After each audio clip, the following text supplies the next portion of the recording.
Price be to Jesus Christ and blessed virgin Mary. Welcome back to Catholic വേഗബി. ഞാൻ ആഷിഖ് ജോയ്. ഇന്ന് Saturday എന്ന് പറഞ്ഞാൽ കൺഫെഷൻ ഡേ ആണ്. സോ ഞാൻ എങ്ങനെയാണ് കുമ്പസാരം നടത്തുന്നത് എന്നാണ് ഞാൻ ഇന്നത്തെ വീഡിയോയിൽ പറയാൻ ആഗ്രഹിക്കുന്നത്. വളരെ സിമ്പിളാണ്, എല്ലാവർക്കും ചെയ്യാൻ സാധിക്കുന്നതാണ്. ഇതുപോലെ തന്നെ ഫോളോ ചെയ്യണമെന്നില്ല. ഞാൻ ചെയ്യുന്ന ഒരു രീതിയാണ് ഞാൻ പറയാൻ ആഗ്രഹിക്കുന്നത്. സോ എല്ലാ ശനിയാഴ്ച ദിവസങ്ങളിലും ആണ് പ്രധാനമായിട്ടും കുമ്പസാരിക്കാൻ ഞാൻ പോവാറ്. എപ്പോഴും ഒരേ കുമ്പസാരക്കാരൻ്റെ അടുക്കലാണ് ഞാൻ പോവാറുള്ളത്. ഇൻ കേസ് എന്തെങ്കിലും യാത്രാ ബുദ്ധിമുട്ടുകളൊക്കെ ഉണ്ടെങ്കിൽ, കാരണം എനിക്ക് ഓൾമോസ്റ്റ് ഒരു 22 കിലോമീറ്റർ എനിക്ക് പോകണം കുമ്പസാരിക്കാൻ. എൻ്റെ കുമ്പസാരക്കാരൻ അത്രയും ദൂരെയാണുള്ളത്. അങ്ങനെ പോകാൻ പറ്റാത്ത സിറ്റുവേഷൻസ് എന്തെങ്കിലും ഉണ്ടെങ്കിൽ അടുത്തുള്ള പള്ളിയിൽ തന്നെ പോയി കുമ്പസാരിക്കും. സോ ശനിയാഴ്ച ദിവസം കൺഫെഷൻ ഡേ ആയതുകൊണ്ട് രാവിലെ പരിശുദ്ധ കുർബാനയ്ക്ക് പോകത്തില്ല, വൈകിട്ടാണ് പോവുക. അതിന് കാരണങ്ങൾ വേറെയുണ്ട്, അത് ഞാൻ പിന്നീട് വീഡിയോയിൽ പറയാം. സോ ഏറ്റവും ഇമ്പോർട്ടൻ്റ് ആയിട്ടുള്ള കാര്യം, കുമ്പസാരത്തിലെ ഏറ്റവും ഇമ്പോർട്ടൻ്റ് ആയിട്ടുള്ളൊരു കാര്യം, നമ്മൾ പാപങ്ങളെക്കുറിച്ച് ഓർത്ത് അനുതപിക്കുക എന്നുള്ളതാണ്. അപ്പോൾ പാപങ്ങളെക്കുറിച്ച് ഓർത്ത് അനുതപിക്കണമെങ്കിൽ പാപങ്ങളെപ്പറ്റി നമ്മൾ ആദ്യം ഓർക്കണമല്ലോ.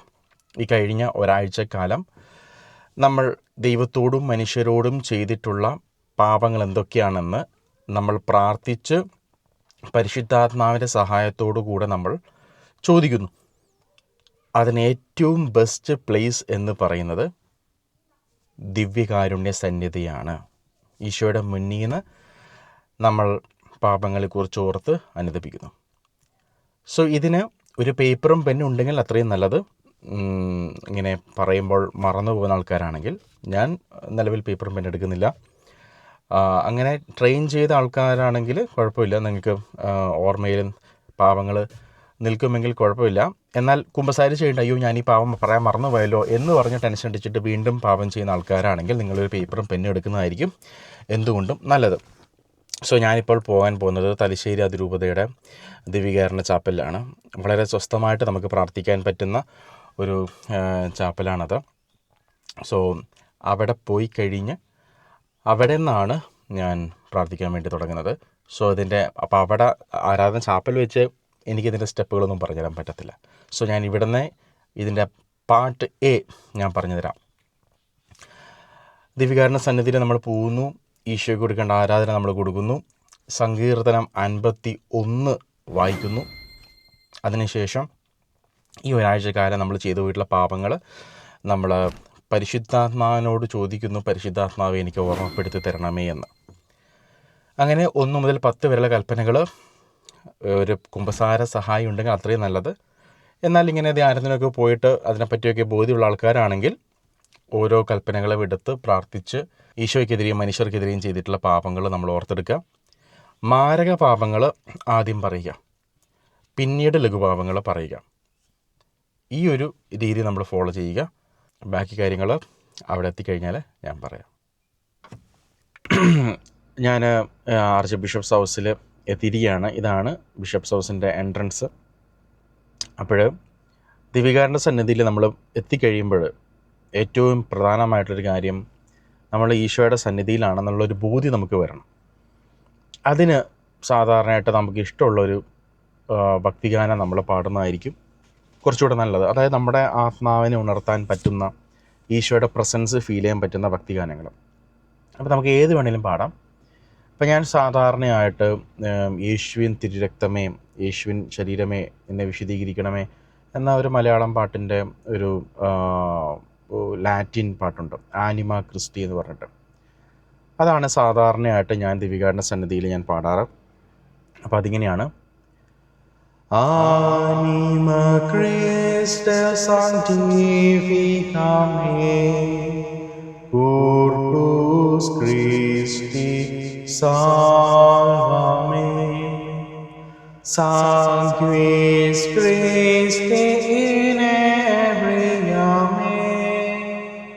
Aqua lateris Christi lavame. ഇത് പാടിക്കഴിയുമ്പോൾ നമുക്കൊരു ഫീൽ വരും നമ്മൾ ഈശോയുടെ പ്രസൻസിലാണെന്നുള്ളത്.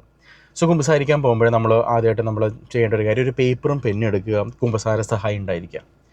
എല്ലാ വീക്കും ഇത് ചെയ്യുന്ന ആൾക്കാർക്ക് ഇത് രണ്ടിനും ആവശ്യം വരുന്നില്ല. എന്നിരുന്നാലും നിങ്ങൾക്ക് മെമ്മറി അത്ര ഇല്ലാത്ത ആൾക്കാരാണെങ്കിൽ പേപ്പറും പെന്നും കുമ്പസാര സഹായം എടുക്കുന്നതാണ് നല്ലത്. അങ്ങനെ ആകുമ്പോൾ നമുക്ക് നന്നായിട്ടൊരു വൃത്തിക്കൊരു കുമ്പസാരം നടത്തിയെന്ന് ആശ്വസിക്കാം. അല്ലെങ്കിൽ കുമ്പസാരിച്ച് കഴിഞ്ഞിട്ട് നമ്മളിങ്ങനെ ടെൻഷൻ അടിച്ചുകൊണ്ടിരിക്കും, അയ്യോ ഈ പാപം കുമ്പസാരിച്ചില്ലല്ലോ, അത് കുമ്പസാരിച്ചില്ലല്ലോ, ഇത് കുമ്പസാരിച്ചില്ലല്ലോ, എന്നിട്ട് അത് വീണ്ടും പാപത്തിലോട്ട് നയിക്കും. സോ അത് ഒഴിവാക്കാൻ വേണ്ടിയിട്ട് നമ്മൾ ചെയ്യേണ്ട കാര്യം പേപ്പറും പെന്നും ഒരു കുമ്പസാര സഹായം എടുക്കുക എന്നുള്ളതാണ്. അങ്ങനെ നമ്മൾ പോകുന്നു, നമ്മൾ ഈ പറഞ്ഞതുപോലെ ഈശോയ്ക്ക് കൊടുക്കേണ്ട ആരാധന കൊടുക്കുന്നു. ഈശോയുടെ പ്രസൻസിലാണ് നമ്മളുള്ളത് എന്നുള്ളത് നമ്മളോട് തന്നെ നമ്മൾ പറയുന്നു. എന്നിട്ട് പരിശുദ്ധാത്മാവിൻ്റെ സഹായം നമ്മൾ തേടുന്നു. പരിശുദ്ധാത്മാവെ, എൻ്റെ പാപങ്ങളെക്കുറിച്ച് എനിക്ക് ഓർമ്മപ്പെടുത്തി തരണമേ, എനിക്ക് കൃത്യമായ അനുതാപം, ആത്മാർത്ഥമായ ജെന്യൂനായിട്ടുള്ള ഒരു അനുതാപം ഈ പാപങ്ങളെക്കുറിച്ച് എനിക്ക് തരണമേ എന്ന് പരിശുദ്ധാത്മാവിനോട് നമ്മൾ പ്രാർത്ഥിക്കുന്നു. അത് കഴിഞ്ഞ് പരിശുദ്ധ അമ്മയോട് പ്രാർത്ഥിക്കുന്നു. കാവൽമാലാഖയോട് നമ്മൾ പ്രാർത്ഥിക്കുന്നു. കാവൽമാലാഖയോട് നമ്മൾ പ്രാർത്ഥിക്കുന്നത്, കാവൽമാലാഖയെ, ഞാൻ ഇന്ന് ചെയ്യാൻ പോകുന്ന കുമ്പസാരം എൻ്റെ ശിക്ഷാവിധിക്ക് കാരണമാകാതെ നിത്യജീവന് കാരണമാകുന്നതിന് വേണ്ടിയിട്ടുള്ളൊരു കുമ്പസാരമായിരിക്കണം, ആത്മാർത്ഥമായ നല്ലൊരു കുമ്പസാരമായിരിക്കണം എന്ന് കാവൽമാലാഖയോട് പ്രാർത്ഥിക്കുന്നു. പരിശുദ്ധ അമ്മയോട് നമ്മൾ പ്രാർത്ഥിക്കുന്നു, നല്ലൊരു കുമ്പസാരം നടത്താൻ സാധിക്കുന്നതിന് വേണ്ടിയിട്ട്. അതുപോലെ വിശുദ്ധ അഗസ്റ്റിൻ്റെ അടുക്കലും വിശുദ്ധ മഗ്ദലേന മറിയത്തിൻ്റെ അടുക്കലും, അതുപോലെ തന്നെ വിശുദ്ധ, എനിക്ക് സമരിയക്കാരി സ്ത്രീയുടെ ഒരു പേരുണ്ട്, എനിക്ക് മറന്നുപോയി, ഞാനത് വീഡിയോ എഡിറ്റ് ചെയ്യുമ്പോൾ ഞാൻ എഴുതി കാണിക്കാം.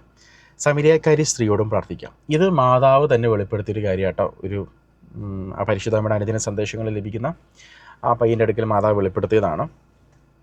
നമ്മളിങ്ങനെ മധ്യസ്ഥം പ്രാർത്ഥിക്കണം ഈ 3 വിശുദ്ധരോട് പ്രത്യേകമായിട്ട്. വിശുദ്ധ അഗസ്റ്റിൻ, വിശുദ്ധ മഗ്ദലേന മറിയം, പിന്നെ സമരിയക്കാരി സ്ത്രീ, അവരും വിശുദ്ധയാണ്.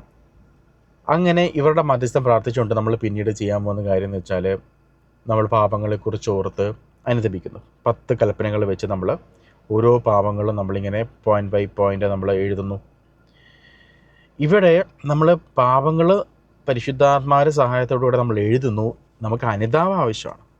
അനുതാപം ലഭിക്കാനുള്ള വഴി, അനുതാപം എന്ന് പറഞ്ഞാൽ അനുതപിക്കുക, ഉള്ളു ചൂടാവുക.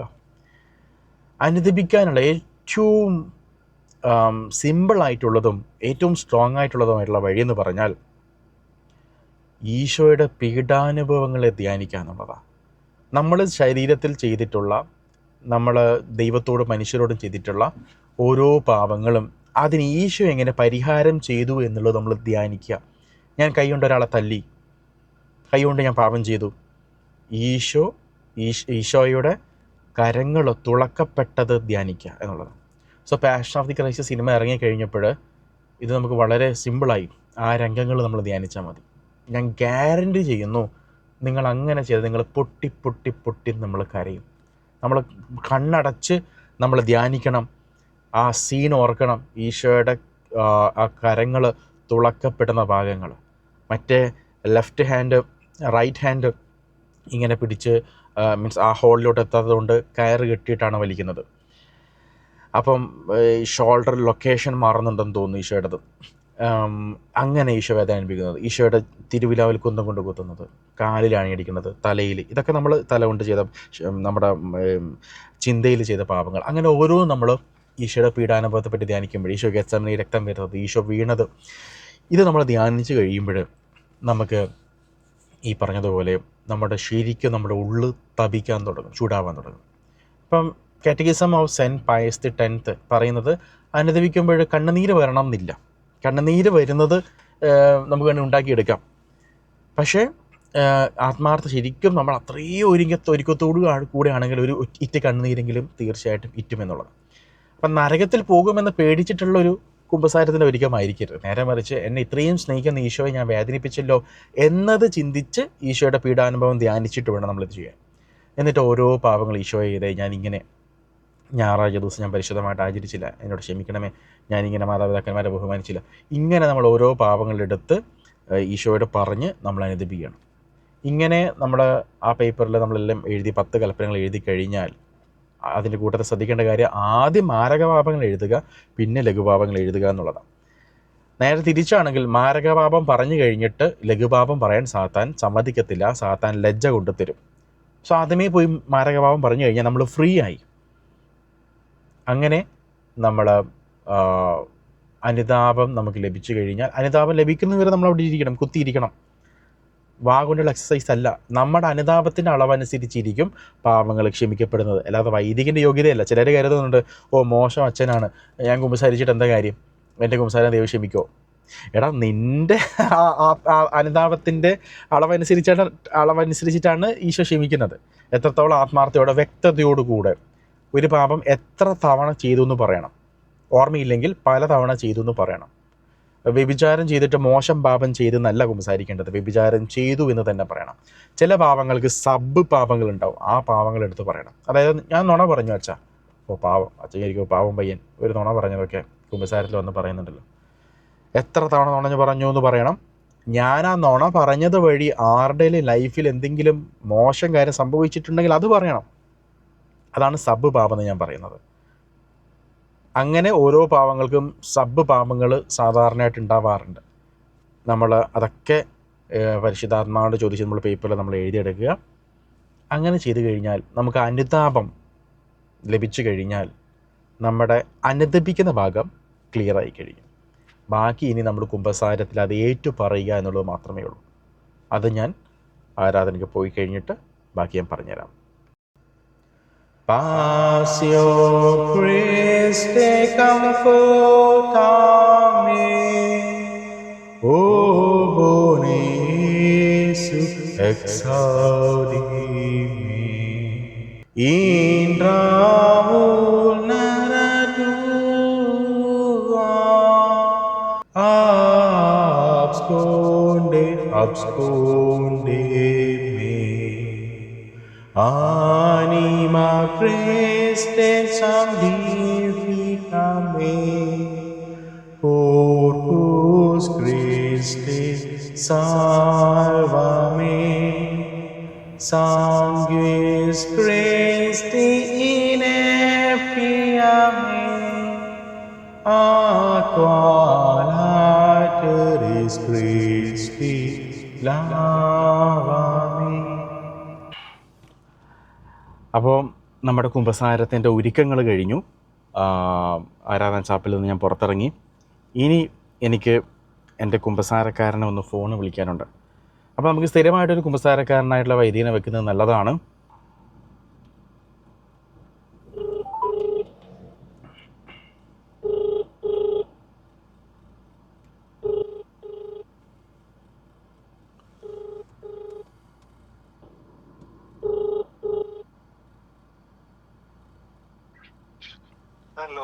Hello, praise the Lord, Father.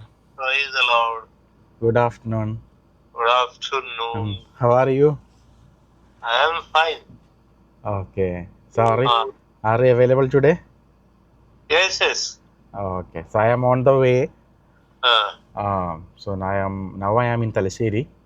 Okay. Okay. So around 12:45 I will be there. Okay. Okay, Father. See you. Okay. Bye. Okay. അപ്പോൾ അച്ഛൻ ബേസിക്കലി മംഗലാപുരംകാരനാണ്.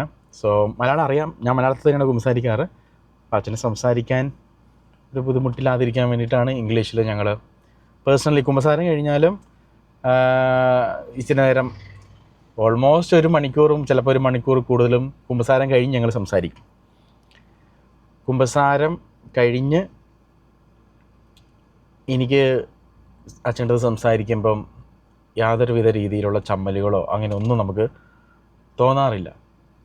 അതിൻ്റെ കാരണം ഞാൻ കാണുന്നത് കുമ്പസാരക്കൂട്ടിൽ അത് ഈശോയാണ് വരുന്നതെന്നുള്ളതാണ്. അപ്പോൾ കുമ്പസാരിപ്പിക്കുമ്പോൾ അത് ഈശോയാണ്, കുമ്പസാരിപ്പിച്ച് കഴിഞ്ഞ് പേഴ്സണൽ സംസാരിക്കുമ്പം അത് എനിക്കറിയുന്ന വ്യക്തിപരമായിട്ട് അറിയുന്ന വൈദികനാണ്. സോ അതുകൊണ്ട് തന്നെ ഞങ്ങൾ പല വിഷയങ്ങളും സംസാരിക്കും. അപ്പോൾ അതിൻ്റെ യാതൊരുവിധ നമുക്കൊരു നാണക്കേടോ അങ്ങനെയൊന്നും ഒരിക്കലും ഫീൽ ചെയ്യാറില്ല. അപ്പോൾ നമുക്ക് സ്ഥിരമായിട്ടൊരു കുമ്പസാരക്കാരനെ നമ്മൾ വെക്കുന്നത് എന്തുകൊണ്ടും നല്ലതാണ്. നമ്മൾ കുമ്പസാരത്തിന് വേണ്ടിയിട്ട് ഒരുങ്ങിക്കഴിഞ്ഞാൽ അതിൻ്റെ കൂട്ടത്തിൽ നമ്മൾ ചെയ്യേണ്ട ഒരു കാര്യം, സങ്കീർത്തനം 51 നമ്മൾ വായിക്കുന്നത് നല്ലതാണ്. പിന്നെ ഈശോ സംസാരിക്കണേ എന്ന് പറഞ്ഞ് നമ്മൾ ബൈബിൾ തുറന്നു കഴിഞ്ഞാൽ നമ്മളിനി ഏതെങ്കിലും മേഖല വിട്ടുപോയിട്ടുണ്ടെങ്കിൽ, ഏതെങ്കിലും പാപം വിട്ടുപോയിട്ടുണ്ടെങ്കിൽ, അല്ലെങ്കിൽ ഏതെങ്കിലും മേഖലയിൽ അനുദപിക്കാനുണ്ടെങ്കിൽ ഈശോ കൃത്യമായിട്ട് വചനത്തിലൂടെ ഈശോ സംസാരിക്കും, കൃത്യമായിട്ട് ഈശോ സംസാരിക്കും. അങ്ങനെ അതും കൂടെ ഇതിൻ്റെ കൂടെ കംപ്ലീറ്റ് ചെയ്യേണ്ടതാണെന്ന് ഞാൻ ഓർമ്മിപ്പിക്കുന്നു. അപ്പം ഞാനിപ്പോൾ ഇവിടുന്ന് ഒരു 10-23 കിലോമീറ്റർ യാത്ര ചെയ്ത് എൻ്റെ കുമ്പസാരക്കാരനിടയ്ക്ക് കുമ്പസാരിക്കാൻ പോവുകയാണ്. അപ്പോൾ ഞാൻ പറഞ്ഞു വന്നത്, അങ്ങനെ സംസാരിക്കുമ്പം ഇപ്പോൾ ഒരു കുമ്പസാരം കഴിഞ്ഞതാണ്, എൻ്റെ പാവങ്ങളൊക്കെ ഈ അച്ഛൻ അറിഞ്ഞു എന്ന ഒരു നാണക്കേട് ഒരിക്കലും എനിക്ക് ഫീൽ ചെയ്യാറില്ല. കാരണം ഞാൻ എപ്പോഴും ശ്രദ്ധിക്കുന്ന ഒരൊറ്റൊരു കാര്യമേ ഉള്ളൂ, മനുഷ്യരെന്നെ എത്ര പൊക്കി പറഞ്ഞാലും, മനുഷ്യരുടെ മുമ്പിൽ ഞാൻ എത്ര നല്ലവനാണെന്ന് അവർക്ക് വ്യക്തിപരമായിട്ട് തോന്നിയാലും, അങ്ങനെ തോന്നിയാലും എന്ത് കാര്യം? നാളെ ക്രിസ്തു എന്നെ നോക്കി പറയാണ്, depart from me, I do not know you എന്ന് പറഞ്ഞാൽ ഞാൻ എന്തു ചെയ്യും? എന്തരം എൻ്റെ വികാരച്ചൻ്റെ മുൻപിൽ നല്ല വെള്ള ചമഞ്ഞിട്ട് എനിക്കെന്തെങ്കിലും കിട്ടിയോ? പ്രാർത്ഥനാ ഗ്രൂപ്പിൽ പ്രാർത്ഥനാക്കാരനായിട്ട് അഭിനയിച്ചിട്ട് എനിക്കെന്തെങ്കിലും കിട്ടിയോ? ബിഷപ്പിൻ്റെ മുൻപിൽ ബിഷപ്പിനെ പ്രീതിപ്പെടുത്തി എല്ലാ സംഘടനയിലും അംഗമായി ബിഷപ്പിൻ്റെ കയ്യടി വാങ്ങിയിട്ട് എനിക്കെന്തെങ്കിലും കിട്ടിയോ?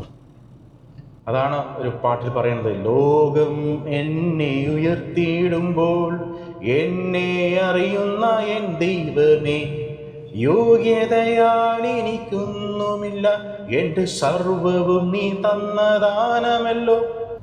അപ്പോൾ ലോകം എന്നെ ഉയർത്തിയിടുമ്പോൾ എന്നെ അറിയുന്ന തമ്പുരാനുണ്ട്. സോ അതുകൊണ്ട് എന്നെ സംബന്ധിച്ച് കുമ്പസാരിക്കുമ്പോൾ പച്ചക്ക് പറയുക എന്നുള്ളതാണ് ഞാൻ യൂസ് ചെയ്യുന്ന ഒരു ക്രൈറ്റീരിയ.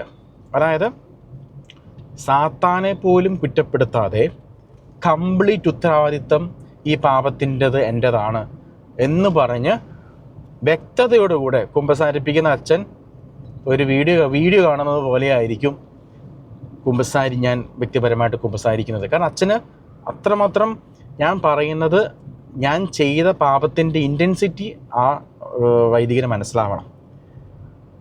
അതുപോലെ നമ്മൾ പറയണം. കാരണം ഞാൻ എന്താണോ ചെയ്തത് പാപം, അതുപോലെ തന്നെയാണ് സ്വർഗത്തിലും എഴുതപ്പെട്ടിരിക്കുന്നത് എൻ്റെ പാപങ്ങൾ. ഇതെനിക്ക് മായ്ക്കണം. ഇത് മായ്ക്കണമെങ്കിൽ ഞാൻ എന്താണോ പാപം ചെയ്തത് അത് അതുപോലെ അച്ഛനടുക്കൽ വന്ന് പറയണം. ആ പാപം ചെയ്യേണ്ട സാഹചര്യം, അല്ലെങ്കിൽ ആ പാപം ചെയ്തത് വഴി ഉണ്ടായ കോൺസിക്വൻസ്. അതാണ് ഞാൻ പറഞ്ഞത്, നുണ പറഞ്ഞു എന്ന് പറഞ്ഞു പോകരുത്. നുണ പറഞ്ഞതിൻ്റെ ഭാഗമായിട്ട് പിന്നീട് എന്തെങ്കിലും മോശം സംഭവിച്ചിട്ടുണ്ടെങ്കിൽ അതും പറയണം, സബ് പാപങ്ങൾ പറയണം. അങ്ങനെ വ്യക്തമായിട്ട് നമ്മളെ തൊലി ഉരിക്കുന്നത് പോലുള്ള ഒരു അനുഭവം നമുക്കുണ്ടാവണം. അവിടെ ഈശോയാണ് കുമ്പസാരക്കൂട്ടിൽ ഇരിക്കുന്നത് എന്ന ബോധ്യം നമുക്ക് വേണം. അങ്ങനെ കുമ്പസാരക്കൂട്ടിൽ ഈശോയോട് പറയുമ്പോൾ നമുക്കൊന്നും മറച്ചു വെക്കാനില്ല.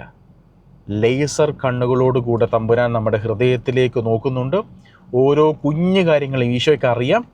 നമ്മളത് ഏറ്റു പറയണം. നമ്മൾ കുഞ്ഞു കാര്യങ്ങൾ പോലും ഈശോയെ തെറ്റുപറ്റിപ്പോൾ ഈശോയെ ഇതാ എന്ന് പറഞ്ഞ് നമ്മൾ കൊടുക്കണം. അങ്ങനെ കൊടുത്തു കഴിഞ്ഞാൽ, അപ്പം ഞാൻ എപ്പോഴും ചിന്തിക്കുന്നതാണ്, മരിക്കുന്നതിനുള്ളിൽ ഒരു കുഞ്ഞു പാപം പോലും അവിടെ ഉണ്ടാകരുത്. ജെയിംസ് മഞ്ഞാക്കൽ അച്ഛൻ പറയുന്നൊരു കാര്യമുണ്ട്. അച്ഛൻ മരണാനന്തര അനുഭവം ഉണ്ടായി കഴിഞ്ഞപ്പോൾ ജീവൻ്റെ പുസ്തകം ഒരു ഫുട്ബോൾ ഗ്രൗണ്ടിന് അത്ര വലിപ്പമുണ്ടെന്നാണ് പറഞ്ഞത്. അതിൽ അച്ഛൻ ചെയ്ത നന്മകളും തിന്മകളും എഴുതി വെച്ചിട്ടുണ്ട്. അപ്പം നന്മകൾ എന്തൊക്കെയാണ് എന്ന് അച്ഛന് നോക്കിയപ്പോൾ അച്ഛൻ പ്രസംഗിച്ച പ്രസംഗങ്ങൾ, അച്ഛൻ ഈശോയ്ക്ക് വേണ്ടി പാടിയ പാട്ടുകൾ. എന്നാൽ തിന്മയുടെ ഭാഗത്ത് എടാന്നോ പോടാന്നോ അങ്ങനെ എന്തോ അച്ഛൻ പറഞ്ഞത്, അങ്ങനെ പറഞ്ഞതുപോലും അവിടെ എഴുതി വെച്ചിട്ടുണ്ടെന്നാണ് പറഞ്ഞത്. അപ്പോൾ അച്ഛൻ തിന്മയുടെ ഭാഗമാണ് നോക്കിയത്. കാരണം അതാണല്ലോ നമുക്ക് പലപ്പോഴും വിട്ടുപോകുന്നത്. അപ്പോൾ അച്ഛൻ ചെയ്ത ഏതോ ഒരു പാപം അവിടെയുണ്ട്. പക്ഷെ അച്ഛൻ മാലാഖയോട് പറഞ്ഞു, ഞാനിത് കുമ്പസാരിച്ചതാണല്ലോ. മാലാഖ പറഞ്ഞു, ശരിയായ രീതിയിൽ കുമ്പസാരിച്ചില്ല. എക്സാമ്പിളായിട്ടാണ് അച്ഛൻ ഇത് പറഞ്ഞത്. ഇങ്ങനെ നമ്മൾ വളരെ മോശം ഒരു പാപം ചെയ്തിട്ട് നമ്മൾ മോശം പാപം ചെയ്തു എന്ന് മാത്രം കുമ്പസാരിച്ചാൽ പോരാ. അത് എന്ത് പാപം, വ്യഭിചാരമാണെങ്കിൽ വ്യഭിചാരം, അത് നമ്മൾ പറയണം. അതുകൊണ്ട് കൃത്യമായി വ്യക്തമായിട്ട് എത്ര തവണ ചെയ്തു എന്നതടക്കം നമ്മൾ കുമ്പസാരത്തെ പറയണം. നമ്മൾ സേഫായി. ഈശോയോട് നമ്മൾ പറഞ്ഞു കഴിഞ്ഞു, നമ്മൾ സേഫായി. നമ്മൾ മനസ്സിലാക്കണം, ഓരോ പാപം ചെയ്യുമ്പോഴും പിശാചിന് നമ്മളുടെ ആത്മാവിലും ശരീരത്തിലും അധികാരം ലഭിക്കുകയാണ്. ഓരോ പാപം ഞാൻ ഏറ്റു പറയുമ്പോഴും തമ്പുരാൻ അത് ക്ഷമിക്കുമ്പോൾ പിശാചിന് എൻ്റെ മോൾ അധികാരം വിട്ട് പോവുകയാണ്, ലൂസായി പോവുകയാണ് പിശാചിന്. പിന്നെ അവനെ നമ്മുടെ മോൾ അധികാരമില്ല. എന്നാൽ നിങ്ങൾ ചില പാവങ്ങൾ കുമ്പസാരിക്കാതെ, ബോധപൂർവ്വം കുമ്പസാരിക്കാതെ മരിക്കുമ്പോൾ സംഭവിക്കുന്നത് എന്താണെന്ന് വെച്ചാൽ, ഈ വിധി നടക്കുന്ന സമയത്ത് പിശാച് വന്നിട്ട് അവകാശവാദം ഉന്നയിക്കും, ഇവൻ എൻ്റേതാ, കാരണം ഈ പാപങ്ങൾ വഴി എനിക്ക് ഇവൻ്റെ മോൾ അധികാരമുണ്ട്. എന്നാൽ കുമ്പസാരിച്ച് കൃപയിലുള്ള വ്യക്തിയാണെങ്കിൽ പിശാചിന് ആരോപണം ഉന്നയിക്കാൻ പറ്റില്ല. പിശാച വ്യാജ ആരോപണം ഉന്നയിച്ചാൽ തന്നെ ഈശോയെ ഇവൻ നരകശിക്ഷയ്ക്ക് അർഹനാണ് എന്ന് പിശാച് പറയുമ്പോൾ ഈശോ പറയും, നോ, അവൻ്റെ പാപം ഞാൻ ഏറ്റെടുത്ത് കഴിഞ്ഞു. എങ്ങനെ? അവൻ അനുദപിച്ചത് വഴി അവൻ്റെ പാപം ഞാൻ ഏറ്റെടുത്ത് കഴിഞ്ഞു. സോ ഇനി നിനക്ക് അവൻ്റെ മോൾ അധികാരമില്ല. എന്നാൽ നമ്മൾ പാപത്തോടു കൂടിയാണ് മരിക്കുന്നെങ്കിലോ, പ്രത്യേകിച്ച് മാരക പാപത്തോടു കൂടിയാണെങ്കിൽ ഈശോയ്ക്ക് ഇത് പറയാൻ പറ്റത്തില്ല. ഇതാണ് സംഭവിക്കുന്നത് മരണസമയത്ത്. അതുകൊണ്ട് ഒരു ലജ്ജയില്ലാതെ, ഒരു നാണക്കേടും തോന്നാതെ വ്യക്തമായിട്ട് പച്ചയ്ക്ക് പാപങ്ങളേറ്റ് പറയുക എന്നുള്ളതാണ്. അപ്പം ഞാനിപ്പം കണ്ണൂർ പോയിക്കൊണ്ടിരിക്കുകയാണ്. കുമ്പസാരിച്ച് കഴിഞ്ഞിട്ട് ബാക്കിയുള്ള കാര്യങ്ങൾ ഞാൻ പറയാം.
ഈശോയിലേറ്റ ദിവസമുള്ളവരെ, അങ്ങനെ കുമ്പസാരം കഴിഞ്ഞു.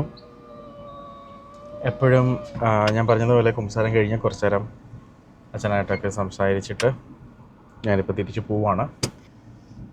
അപ്പോൾ എന്തുകൊണ്ട് ഞാൻ വൈകിട്ട് പരിശുദ്ധ കുർബാനയ്ക്ക് കുമ്പസാരിക്കുന്ന ദിവസം പോകുന്നതെന്ന് പറഞ്ഞാൽ, നമുക്ക് ഏറ്റവും യോഗ്യതയോടുകൂടെ കുർബാന സ്വീകരിക്കാൻ സാധിക്കുന്നതിന് വേണ്ടിയിട്ടാണ്. ഏറ്റവും യോഗ്യതയോടുകൂടെ. അത് കഴിഞ്ഞിട്ട് ആ ദിവസം തന്നെ ദണ്ഡവിമോചനം സ്വീകരിക്കാൻ വേണ്ടിയിട്ട് നമ്മൾ നോക്കുക.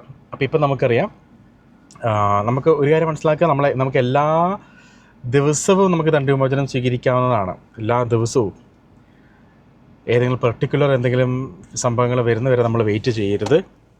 അപ്പോൾ ഈ വർഷം നമുക്കറിയാം, വിശുദ്ധ ഫ്രാൻസിസ് അസീസിയുടെ 800ാമത്തെ ആനിവേഴ്സറിയോടനുബന്ധിച്ച് നമുക്ക് ഫ്രാൻസിസ്കൻ പള്ളിയിൽ അല്ലെങ്കിൽ ചാപ്പലിലോ പോയി പ്രാർത്ഥിച്ചു കഴിഞ്ഞാൽ നമുക്ക് പൂർണ്ണ ദണ്ഡവിമോചനം ലഭിക്കും.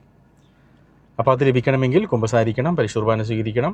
എന്നിട്ട് ഈ ഫ്രാൻസിസ്കൻ ആശ്രമത്തിലോ പള്ളിയിലോ പോയിട്ട് എന്ത് ചെയ്യണം? നമ്മുടെ പരിശുദ്ധ പ്രധാന നിയോഗത്തിന് വേണ്ടിയിട്ട് ഒരു സ്വർഗസ്നായ ഒരു നന്മ നിറഞ്ഞ ഒരു വിശ്വാസ പ്രമാണം നമ്മൾ ചൊല്ലിക്കഴിഞ്ഞാൽ, തൃത്വസ്തുതിയും ചൊല്ലിക്കഴിഞ്ഞാൽ നമുക്ക് എന്ത് കിട്ടി? പൂർണ്ണ ദണ്ഡവിമോചനം കിട്ടി. ഇത് നമ്മളെല്ലാ കുമ്പസാരത്തിലും ചെയ്ത എൻ്റെ പ്രിയമുള്ളവരെ, നമ്മൾ വെറുതെ ശുദ്ധീകരണ സ്ഥലത്ത് കിടന്ന് ബുദ്ധിമുട്ടേണ്ടി വരില്ല. ഇതൊരു ശീലമാക്കുക. ഇത് ദണ്ഡവിമോചനം ഇന്ന് തന്നെ സ്വീകരിക്കണമെന്നില്ല, നാളെ നിങ്ങൾക്ക് സ്വീകരിക്കാം. പക്ഷേ നാളെ വീണ്ടും നമ്മളൊരു ലഘുഭാവം ചെയ്തു പോകരുത്. കാരണം പൂർണ്ണ ദണ്ഡവിമോചനത്തിന് അത്രമാത്രം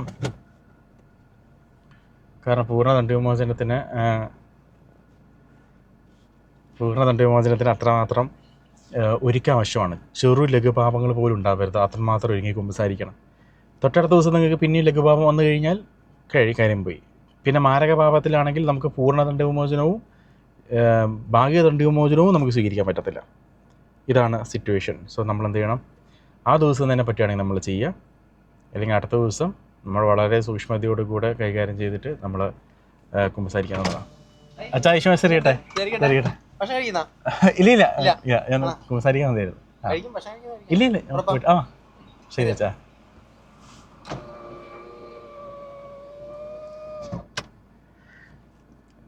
ഇത് ഇവിടുത്തെ നമ്മുടെ ഡയറക്ടർ അച്ഛനാണ്. ലോബോ അച്ഛൻ റിട്ടയർമെൻറ്റ്, ലോബോ എന്നാണ് എൻ്റെ കുമ്പസാരക്കാരൻ്റെ പേര്, ഫാദർ ലോബോ.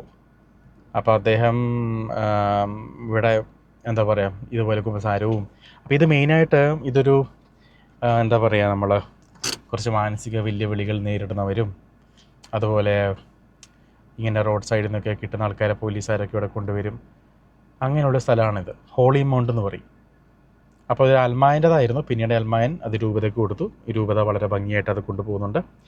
അപ്പോൾ നിങ്ങളുടെയൊക്കെ എന്തെങ്കിലും ബർത്ത്ഡേ ഒക്കെ ഉണ്ടാകുമ്പോൾ നമ്മുടെ ഒരു നേരത്തെ കാശ് ബർത്ത്ഡേ സെലിബ്രേഷൻ്റെതോ എന്തായിക്കൊള്ളട്ടെ ഇവിടെ കൊടുത്താൽ അവർക്ക് ഒരു നേരത്തെ ബ്രേക്ക്ഫാസ്റ്റിനുള്ളതാവും. അപ്പം ബ്രേക്ക്ഫാസ്റ്റിനും ലഞ്ചിനൊക്കെ അവർ ഏകദേശം എമൗണ്ട് കൃത്യമായിട്ട് അവർ പറഞ്ഞു തരും.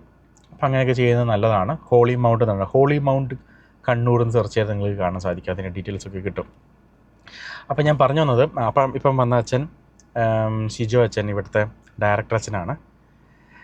അപ്പം ഞാൻ പറഞ്ഞു വന്നത് ദണ്ഡവിമോചനം. അപ്പം നമ്മൾ പരിശുദ്ധ കുർബാന സ്വീകരിച്ച് അതേ ദിവസം തന്നെ ദണ്ഡവിമോചനം സ്വീകരിക്കുന്നത് എത്രയും നല്ലതാണ്. ഇനി 29-ാം തീയതി നമുക്ക് സെൻറ്റ് പീറ്റർ ആൻഡ് സെൻറ്റ് പോളിൻ്റെ ഫീസ്റ്റ് ഡേക്ക് ഭാഗികവും പൂർണ്ണ ദണ്ഡവിമോചനമുണ്ട്. ഓക്കെ, ഇങ്ങനെ നമ്മൾ സ്വീകരിച്ച് പോയി കഴിഞ്ഞാൽ നമുക്ക് മരിക്കുന്നതിനുള്ളിൽ ഏകദേശമൊക്കെ നമ്മുടെ കടങ്ങൾ നമുക്ക് തീർക്കാൻ സാധിക്കും. അതിൻ്റെ കൂട്ടത്തിൽ ഞാൻ പറയാൻ വിട്ടുപോയൊരു കാര്യം, കുമ്പസാരിക്കുന്ന ദിവസം ഒരു നേരം ഉപവസിക്കുന്നത് നല്ലതാണ്. ഏറ്റവും നല്ലതാണ് ഒരു നേരം ഉപവസിക്കുന്നത്. അത് കുമ്പസാരത്തെ നന്നായിട്ട് നടത്താൻ വേണ്ടിയിട്ടും അതുപോലെ നമ്മളുടെ പാപത്തിൻ്റെ പ്രായശ്ചിത്തമായിട്ടും. അപ്പം ഇതാണ് എൻ്റെ കുമ്പസാരത്തിൻ്റെ രീതി. ഇനിയിപ്പം പോയി ഭക്ഷണം കഴിക്കണം, വീഡിയോ എഡിറ്റ് ചെയ്യണം, അപ്ലോഡ് ചെയ്യണം. അപ്പോൾ എല്ലാവരെയും ഈശോ സമൃദ്ധമായിട്ട് അനുഗ്രഹിക്കട്ടെ. വിവാ ക്രിസ്റ്റോറെ.